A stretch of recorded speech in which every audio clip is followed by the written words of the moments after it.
బాగుండారా?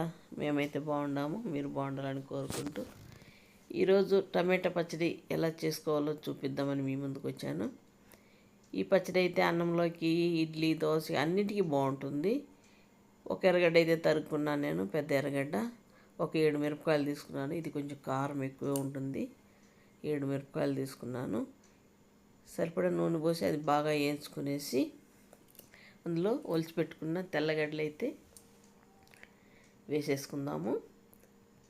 తెల్లగడ్డలు కూడా కొంచెం ఉడికిన తర్వాత అయితే తరిగి పెట్టుకున్న టమాటాలు వేసుకుందాము. టమాటాలో కొద్దిగా ఉప్పు వేసుకుందాము, ఎందుకంటే ఉప్పు వేసేయాలి. వేస్తేనే మెత్తగా ఉడుకుతుంది టమాటా. ఇప్పుడు సరిపడా ఉప్పు, రాయి ఉప్పు వేసాను నేనైతే. అలా కలిపేసి చిమ్ములో పెట్టుకున్నామంటే టమాటా అయితే మెత్తబడిపోతుంది. కొంచెం కరివేపాకు,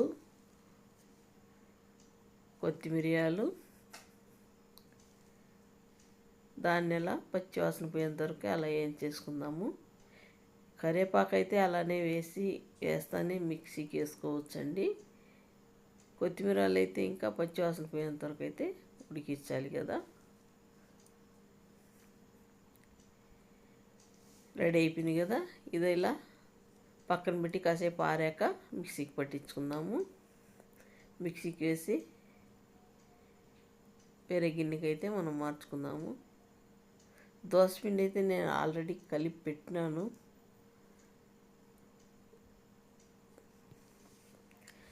అది ఉంటుంది కదా, నీళ్ళు పోసి కలిపి పోసేసుకున్నాము. దాంట్లో రెడీ అండి టమాటా చట్నీ. మీరు ఇడ్లీ, దోశ, అన్నంలోకి, సంగటికి కానివ్వండి, రాగి సంగటికి అన్నిటికీ బాగుంటుంది. మీరు ట్రై చేస్తారు కదా, ట్రై చేయండి. ఎలా ఉందో నాకు కూడా కామెంట్లో పెట్టండి. నేనైతే ఇప్పుడు దోశ అయితే పోసుకుంటాను.